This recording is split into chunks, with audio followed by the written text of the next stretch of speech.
old-fashioned telephone calls. Like, what are our behaviors and norms so that everybody understands what the expectation of them is, how we're going to communicate with one another after hours or when there's an emergency, right? Email is the worst form of communication when there's an emergency.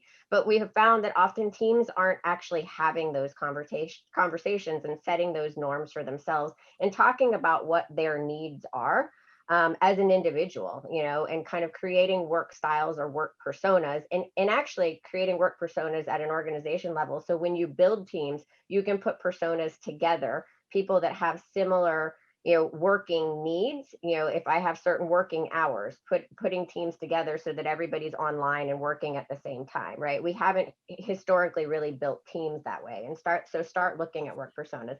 And so the team is really important. And then of course, individual, right? So individual, like, nobody can force you to take care of yourself. The organization and the team can do everything they can, but at the end, you can choose to do nothing, right? You could just sit on the couch and do nothing. And sometimes we all need to sit on the couch and do nothing. So that could be part of your well-being plan. But it really takes all three in the organization for this to work. And I think if you move to the next slide, I talked about this already a little bit, but this was part of our surveying, that leaders, and so we surveyed leaders, and then we surveyed HR executives, and then we surveyed employees. And so what we saw was that out of 9 things, and you can kind of continue to, I didn't realize there was builds on these slides, so my apologies, that there's a continuing disconnect, right? So leaders and executives are saying that employee well-being is important, and it ranks in the top 10 things of, that are important related to work transformation efforts. But it ranks number 8 in the senior executives' minds. It ranks number 3 in the individual worker's mind. And so there still remains this disconnect around the level of importance and focus that should be put on it. And then I think we have one more slide, which I might have already covered also in some of my remarks. Yeah, so this kind of just gets into some thoughts and ideas around the organization, the team, and the individual, and we broke this out by different environments. To your point, Chuck, when you were talking about workplace, right? Like, what are the different environments? There's and our relationship, each individual's relationship with these different environments. So what's your relationship with the culture of the organization, with the operational functions of the organization, and kind of how you get your work done? Relationships. We know that the impact of positive and negative relationships in the workplace have a huge impact on our well-being and on retention, and if people stay with an organization. The physical workspace, and then obviously what we're all too familiar with, the virtual workspace, right? And when the virtual workspace isn't working for you, the negative impacts that it has on your well-being. So I will stop there. I know I said a lot, but let's have some dialogue around this. Absolutely. So I'm going to start with the poll. And again, the question that I'm getting ready to launch, and I will launch it right now, is, has work from home been a positive influence on employees' well-being? And think about it from today's perspective. And, not surprising, I'm seeing a lot of yeses to this. And which makes a lot of sense, because it really, I think we have seen, for the most part, that it has. Now it's going to get interesting as we're starting to see some of the folks that are going to be returning to work, and that whole, whatever that's going to look like. We've had so many different conversations around how to deal with this return to work. Who's going to feel comfortable? It's almost like the conversation we had earlier on the conferences. X percentages are not ready to come back to work necessarily, but there's others that are like, for God's sakes, get me in there. What are you seeing, Jen, and what are your thoughts even within Deloitte as to what your leadership is kind of thinking about from that perspective? Yeah, it's a great question, and perhaps a daily moving target. As you said, and as you would expect, an organization the size of Deloitte, there are many different perspectives. And for us, it is, not just a return to the office, but if you think about a large population of our workforce, we spent it on the road and, client offices, on airplanes, right? And so, where we are right now is, our offices are not yet open. We are discussing kind of when that will happen, with no kind of defined date. But when we do return to office, depending on, where we are, as a country, but also globally, and what's going on with the pandemic, it's really going to be employee choice, right? You are not going to be forced to go into an office. You're not going to be forced to go to a client site. I mean, interesting with some of our clients, there's the anticipation of, we've proven, right? A lot of the stigma, and belief around flexible work and, working from home and not being in the office that existed prior to the pandemic no longer exists, right? And so, you kind of rethinking, what do we use the office for? Is the office truly a place where people go to do individual work, or is it more of a place where people go to gather and connect with one another and get collective work done, as opposed to, us going and sitting at our individual desks or in our individual offices and just, sitting there all day and doing work, right? But, that said, people also have different, home environments, right? Some people can't work from home because of, they might have roommates, or they just don't have the proper setup. I do think, this isn't necessarily a Deloitte thing. It's probably more of a Jen's opinion. I think in the future, you're going to see, I mean, you're starting to already see it, roles that are, entirely work from home, that part of the job requirement is going to require that you have the capacity and the capability to work remotely, right? And so I think the bigger discussion from my perspective that we've been having is, you know, what does that do to the employee experience, right? And how do you continue to engage people when you have a hybrid workforce? What do meetings look like when you have a hybrid workforce? Right now, for a lot of us, we're all on the same playing field because we're all working virtually. But what happens when a portion of us do go back to the office and then there's a large portion that doesn't? And how do we continue to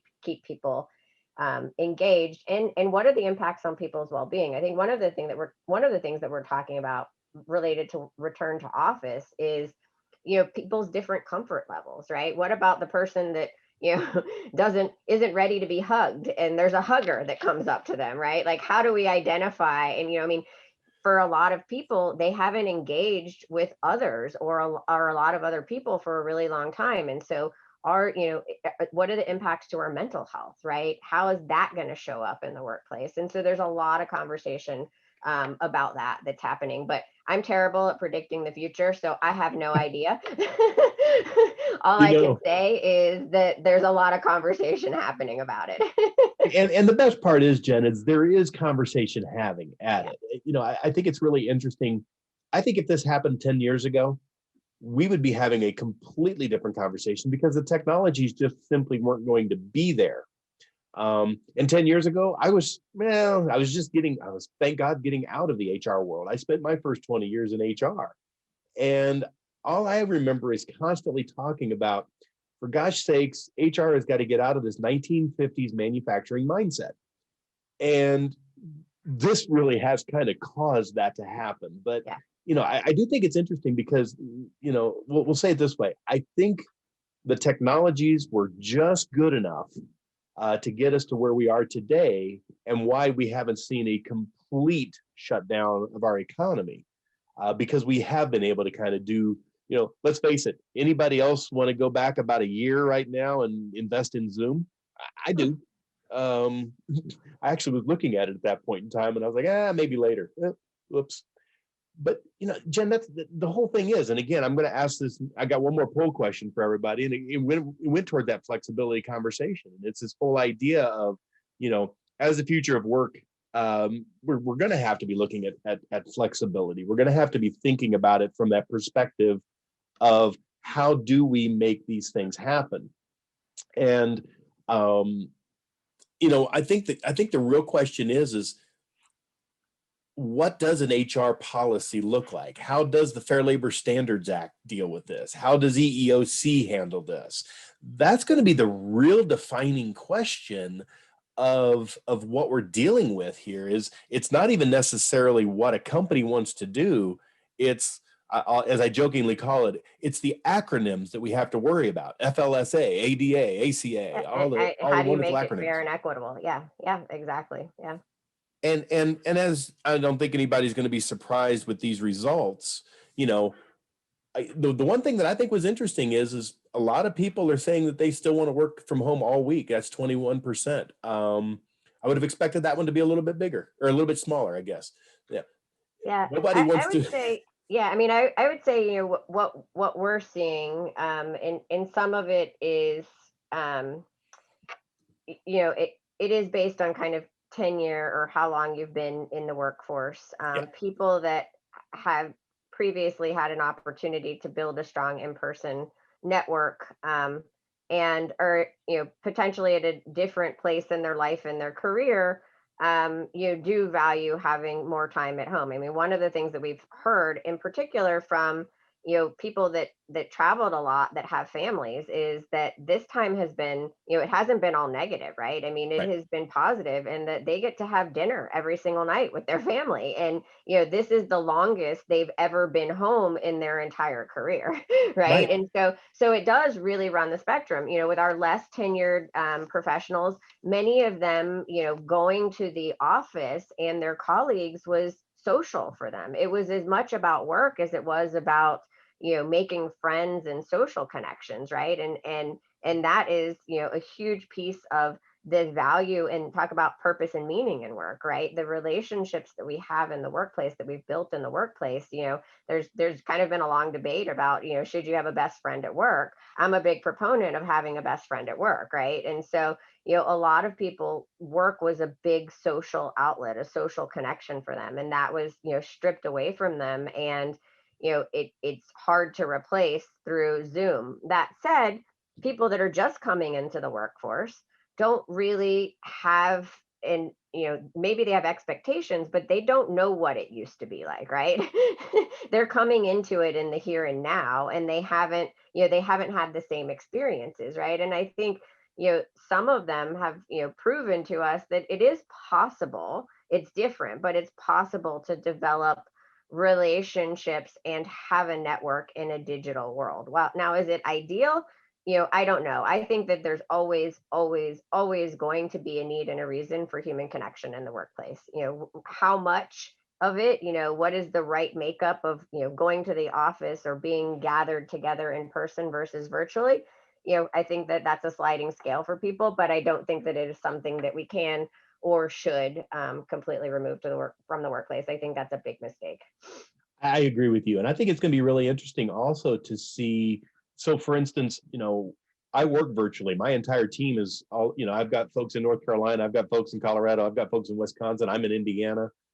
We're a virtual workforce already, but we do have our office and our main headquarters in northern Wisconsin. But um, I work out of a co-working space, and I think it's Hmm. going to be really interesting to see how corporations start to incorporate that co-working space in being able to kind of create that best friend at work kind of mindset. And as you might have known, we had Ryan Wolf from Gallup on last month on the Reimagining Wellness. So we definitely talked about the Q12 and the best friend at work philosophies of where we're really thinking about it from that perspective. And it's going to be such a unique period of time. There's a part of me that wishes I was about 20 years younger and in the HR world, because I think this is an absolute defining moment for your HR professional. Yeah, I completely agree. And a conversation that I had yesterday, I think that there is a really exciting, and we talk about this in the trends report, the opportunity for IT, for technology and HR to really be connected at the hip on what the future of work looks like, and well-being, right? I mean, we all know the downside of being over connected, right? I mean, in one way, we should be really celebrating our technology because it is the only thing that has allowed us to stay connected in many respects over the past several months. But at the same time, pandemic fatigue, Zoom fatigue, whatever you want to call it, we've all been on our screens way longer than we should have, and we're all feeling the negative side effects of that. And so I think there is an incredible opportunity for IT and HR to really get together to think about, how we're designing our technology, but more than that, what are our policies around technology and how we use it? I mean, one of the incredible things about Deloitte is that, I mean, we have access to almost every kind of technology that you want. And that's great on one end, but on the other end, it creates a lot of confusion and frustration, right? Because people don't know what program to use for what task, or what thing that they're doing, right? And so it's just, it ends up kind of being all over the place, or personal choice, and maybe it doesn't work as well, or this or that. I mean, you and I were talking, Chuck, that my laptop decided to die on me last night, so I'm on a loaner laptop today. And the keyboard is different and the layout is different, and I've been frustrated all day. Right? So our technology is amazing when it works, but when it doesn't, we're incredibly frustrated, right? But the opportunity for HR and technology to really be connected at the hip on what this looks like going forward is a really, I think, is a really exciting opportunity, because our technology is not going away. And hey, I mean, we all wear something on our wrist, or on our, I mean, I wear all of them, right? So on our finger, on our wrist, where, we're all tracking something, but, health technology is also not going away. And so how do employers gain the trust of their employee population to start looking at that data to decide and help employees figure out, when are they most productive? When are they most engaged? When should they do focused work? When should they do work that they're engaging with other people? When should they take a break in the day, right? I mean, we can start to use that technology and gain the trust of our employees to say, hey, we want to help you not just be your best at work, but be your best in life. I think we have a long way to go, because there still is a lot of distrust between the employee and the employer when it comes to collecting, how much did I sleep last night? Right. But we're already giving that data away to other companies, right? So, but I think that there's an exciting opportunity there for us to help employees really enhance, their potential by helping them understand the data that's being collected on them already. Absolutely. By the way, I still wear the old-fashioned Ironman triathlon watch. Nice. And that's mainly because I just don't like to take my watch off, and you have to take your watch off to charge them. So that's why I went back to my old good old-fashioned Ironman. You know, Jen, talking about what you just said, this idea of technology, IT, HR needs to be really joined at the hip in a lot of ways. This is also exactly where the wellness professional in the workplace, in the community, can really, really engage, because one of the things that we know, and the research is absolutely out there, if you keep technology at the front facing, and that's what people know and see, and that's all they think about, it will never be engaging. We've got to have technology either beside the human or behind the human.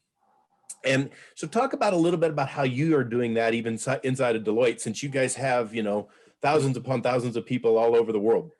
Yeah, so I mean, we talk about it as, how can technology and AI augment our human capabilities, right? So make us, so understand and celebrate what makes us uniquely human, right? And then understand and celebrate what makes our technology. And how do you put those together so that the technology works for us? We're not working for the technology. I will be completely honest and say we're not there yet. I don't Most think people aren't. anybody is, right?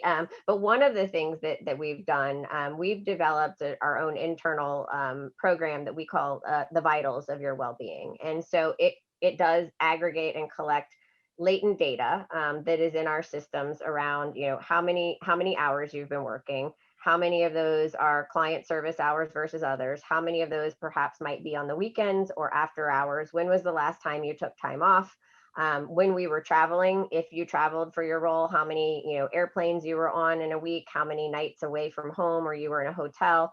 And it brings up, and then it has an employee input, right? There's a battery where you can indicate kind of how you're doing, how you're feeling. And if you indicate that you're feeling run down or burnt out by a red battery, a message will get sent to your coach to say, hey, it's time to check in on Chuck. And so it really was designed to help our managers of our people managers have, more informed conversations about well-being and how somebody was truly doing, instead of just saying, hey, how are you doing, which we all have that auto reflex of fine. Right. It's meant to give people real-time data to say, hey, look, Chuck has been working every single weekend. He's, and in the system, there are thresholds. So if somebody consistently goes over a threshold for 2 weeks or more, an email is also generated to their coach. And you have to close the loop in the system as a coach to say that you talked to the person, or you'll kind of continue to get you'll continue to get pinged about checking in with that person. So that's one way that we're using technology to really, kind of, I don't want to say force, but really enhance the dialogue around well-being and how people are actually doing, and in what ways can we intervene and help them if they are at a point where they feel like they need help. Yep. And it's funny because even just talking to you today, and I'm going to point out a few folks that are on this Zoom call right now. These are the folks that I'm seeing at this moment. I'm seeing Robert, I'm seeing Phyllis, I'm seeing Pam, I'm seeing Delaney, I'm seeing Lana, Jennifer, Heather. Hi, Heather. Una, I'm seeing Allison. But just about everybody else has their video off. And I think it's interesting. Hi, Delaney. Good to see you. Thanks for waving. But the point you look at is that's really kind of an interesting conversation, because all of a sudden, I remember when we were first doing this, everybody had their videos on, and it was just like, I just want to see people. I just want, and it is kind of fun because I will tell you, I've changed the look of behind me, because, in the past I probably had, just junk kind of flowing around. But now, I kind of got to look a little nicer, and that way I don't have to turn on my my background screen, because my bald head and my big ears just kind of don't really work too well on that. And Troy Vincent, how are you, my friend? Good to see you, Charlie. Good to see you. See, all of a sudden, you see what I did, Jen? I got a whole bunch of people to turn their video screens on. And now I'm seeing a lot of old friends of mine, good friends of mine. And this is what is really exciting. There was one comment, and again, it was by Nikki Peters. So thank you, Nikki. I thought this was great. And I've been trying to catch a lot of these things. But Nikki said, we need some guidelines around wellness and technology. And I think that's such a critical piece. And I will tell you, that's something that we're going to be trying to take on through our new acquisition of the Wellness Compliance Institute, is kind of building some of these codes of conduct around that. So I'm really excited about being able to kind of make those things happen. But without a doubt, kind of talk about what you think are some good guidelines to at least start with. Yeah, I mean, certainly, guidelines around, when video usage is, required or preferred. And I think it's important to think about that, because there are 200 participants on this call, and while it is great to see people's live faces, neither you or I or anybody else can see all 200, right? Right. And so, is video better suited for a smaller gathering, right? I mean, other than perhaps the people that are speaking, right? Because to me, there's not a lot of a lot of benefit in seeing people this big, right? And so, are those some of the guidelines when we need to do kind of real face-to-face dialogue? And honestly, not when we're sharing. I mean, when you're sharing a lot of slides, why do you need to be a video? Because again, everybody's looking at the slide, and everybody else, I mean, you kind of have to scroll across to see everybody. I don't know that adds a ton of value. If you're like me, I sit and stare at myself the whole time and say, wow, do I look that old? Can everybody see the dark circles under my eyes? I need to get a haircut, right? So it's not very healthy for me, right? So I tend to get off camera unless I'm the one speaking, or if it's a small group, interaction, right? And so I think that's something to think about. I think we need to think about meetings and the way that we schedule and have meetings in general, right? The great thing about technology is that it allows us, with the click of a button, to invite 100 people to a meeting. Do 100 people need to be at that meeting, or do 5 people need to be at that meeting? Right? And can everybody else that needs to know versus needs to be there and needs to help make the decision, can everybody else that needs to know just read the transcript or schedule time to listen to the meeting after the fact, right? And so I think we need to think differently about how we have virtual meetings and what those meetings are actually intended to do and who really needs to be there. The problem with that is that we have a FOMO culture, right? Everybody is afraid that they're going to miss something if they're not at the meeting, right? And so I think that organizations need to do a better job of kind of defining what people's roles are in a meeting and why they need to be there. And so like who absolutely needs to be there, and who just needs to know, or who needs to be informed, and get clear with that so people are comfortable with what their role is, so they don't have a fear of missing out, or so that they don't feel obligated, right? When you get an invite, normal human behavior, you kind of feel, compelled to attend. Somebody invited you, so therefore you must need to be there. Right? But 9 times out of 10, I mean, think about in your own life. You're just like, oh yeah, maybe I should invite this person, maybe I should invite this person, or you send it to somebody and they send it to 6 other people on their team. I have a really small team. There's 5 of us, right, total for the entire organization. So it's not a good use of my team's time for all of us to be on the exact same call. Right. It's just not, there's not enough time in the day unless we are collaborating or creating or, talking about strategy or doing something that's really meaningful. And so I think we need to rethink meetings. I think we need to think about when video is most useful, when we can really make, virtual eye contact with people as opposed to kind of looking at thumbnails. I think we need to, set kind of standard working hours when we're going to be online and responsive to our emails, and even standard email response times. Like, what can I expect? There's people that respond to an email in 3 seconds flat, and there's people that don't respond until 30 days later, right? Like, what is the norm actually going to be? And then I think most importantly, how do we communicate with each other when we're, and I said this before, off hours or in an emergency? And it can't be by email, because then that means everybody feels like they need to constantly be checking email even when they're away. So what are our policies around how we communicate with one another when there is a need to get in touch with one? And look, emergencies happen, right? That's just like a fact of life, right? So it's not that people aren't, we need to kind of get out of our heads. We hire adults, we hire professionals to do a job. They don't need to be online all of the time to show that they're committed or that they're working hard, right? I mean, in general, people work hard, and that's what you hire them, and you need to trust them, and that does create the psychological safety and allows them to kind of, and we want people to disconnect, right? I think that there should be, policies and programs around disconnecting, because if not, people are going to, I mean, we're seeing it now, everybody's just fatigued, if not burnt out.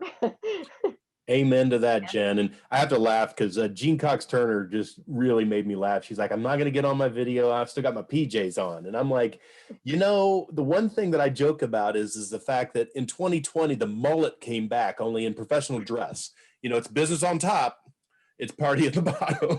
And I just started laughing because somebody came up with the mullet of clothing in virtual conference. And I will say, that's the one thing I do like about this is the fact that you can kind of sit around in PJs and not have to I work do too think that hard. the real mullet came back though, because my husband in the other room has one, and I Ugh. can't get him to like cut it for anything in the world. Now you've got to send me a picture of your husband because I've got to see that. I would look Now really good with the now I mullet. think he just does it to annoy me, because I've asked him to cut his hair so many times that it's That just become a thing, right? I'm guessing that is probably very accurate. Yes. That's for sure. So, well, Jen, any last thoughts? Any last words of wisdom? What should people be thinking about in the next 2 months, in the next 7 months? I think we all, need to continue to kind of do our part to keep wellness and well-being top of mind for individuals, for employees, for employers, for C-suite executives. I think the organizations that get this right are going to be the organizations that win on talent in the long run.